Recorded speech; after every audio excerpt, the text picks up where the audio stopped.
My name is Mischa and I have focused on the building block of foundational infrastructure too. I talk about transportation systems and keeping them flowing, while allowing more sustainable options to be chosen. Our transportation systems are the backbones of our cities.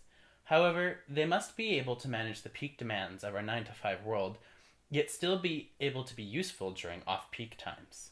Congestion and overcrowding are common problems in Vancouver, with building more infrastructure a long and tedious process. There needs to be ways we can use our existing infrastructure to adapt to demand and keep our lives flowing. To relieve stress on our transport systems and to foster more tightly connected communities, more housing could be built near jobs and schools. If Vancouver universities made on-campus housing plentiful and affordable, unlike today, students could avoid commuting.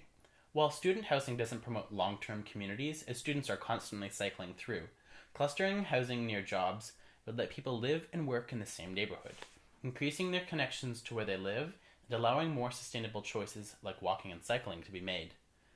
To spread out demand on transit throughout the day, transit operators like Transport for London have introduced peak and off-peak fares. This is an attempt to have people who don't need to travel during rush hour, like tourists, to avoid the system at that time. Vancouver currently discounts all zones to a one-zone fare after evening peak, but fares stay constant during the midday when the system is not as busy.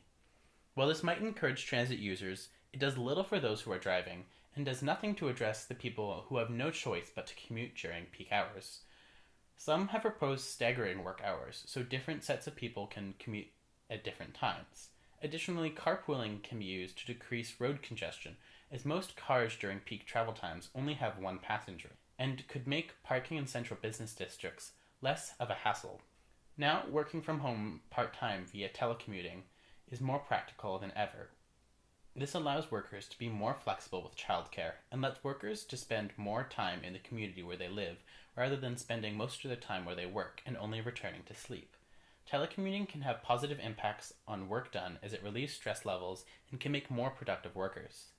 These alternatives could be tested and implemented to make efficient use of our existing infrastructure, so we can avoid building more in the future, as these projects are often resource intensive and can disrupt the natural environment and put strain on businesses and residents during construction.